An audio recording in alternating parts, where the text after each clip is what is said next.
મેયરની કચેરીના અધિકૃત ઈમેલ પર મહાનગરપાલિકાની મુખ્ય કચેરીને બોમ્બથી ઉડાવી દેવાની ધમકી આપતો ઈમેલ પ્રાપ્ત થયો હતો. ધમકીને ગંભીરતાથી ધ્યાનમાં લઈ નાગરિકો, કર્મચારીઓ તથા અધિકારીઓની સલામતીને સર્વોચ્ચ પ્રાથમિકતા આપતા તાત્કાલિક અસરથી મુખ્ય કચેરીનું સંચાલિત રીતે ખાલી કરાવવામાં આવ્યું હતું. તમામ કર્મચારી અને અધિકારીશ્રીઓને સુરક્ષિત સ્થળે જવા સૂચના આપવામાં આવી હતી. ઘટનાની જાણ થતાં જ પોલીસ તંત્ર તથા સંબંધિત સુરક્ષા એજન્સીઓને તાત્કાલિક જાણ કરવામાં આવી છે. Bomb disposal squad, BDS, dog squad તથા અન્ય સુરક્ષા એજન્સીઓ દ્વારા સમગ્ર કચેરી પરિસરની સઘન તપાસ હાથ ધરવામાં આવી છે.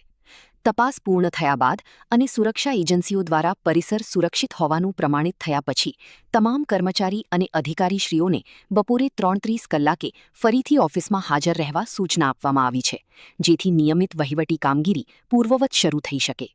મહાનગરપાલિકા દ્વારા સ્પષ્ટ કરવામાં આવે છે કે હાલ સમગ્ર મામલે પોલીસ તંત્ર દ્વારા તપાસ ચાલી રહી છે.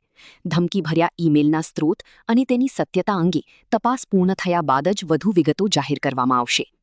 મહાનગરપાલિકા નાગરિકોને અપીલ કરે છે કે કોઈપણ પ્રકારની અફવા પર વિશ્વાસ ન કરે, તેમજ માત્ર અધિકૃત માધ્યમો દ્વારા જાહેર કરવામાં આવતી માહિતી પર જ વિશ્વાસ રાખી.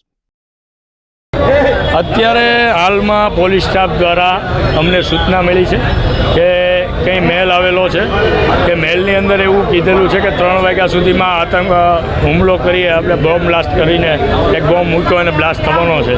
તેના સાવચેતીના પગલાં રૂપે પોલીસ સાહેબને મદદરૂપ થવા માટે અમે અત્યારે કોર્પોરેશન 3 વાગ્યા સુધી ખાલી કરીએ છીએ. એમને ચેકિંગ કરવું છે, એમને સાથ આપી શકીએ. સુરક્ષાના કવચ માટે અત્યારે અમે આ નિર્ણય લીધો છે કે પોલીસ સ્ટાફ એનું પૂરું સઘન ચેકિંગ કરી લે ત્યાં સુધી કોર્પોરેશન ખાલી રહેશે. મેલ મેયરમાં આવ્યો છે, ક્યાંથી આવ્યો એ એક્ઝેક્ટ ખ્યાલ નથી, પણ મેલ આવ્યો છે એવું મને કે 3 વાગ્યા સુધીમાં ભાવનગર મ્યુનિસિપાલિટી કોર્પોરેશનને બોમ્બ બ્લાસ્ટથી ઉડાડી દેવામાં આવશે એવો મેલ છે.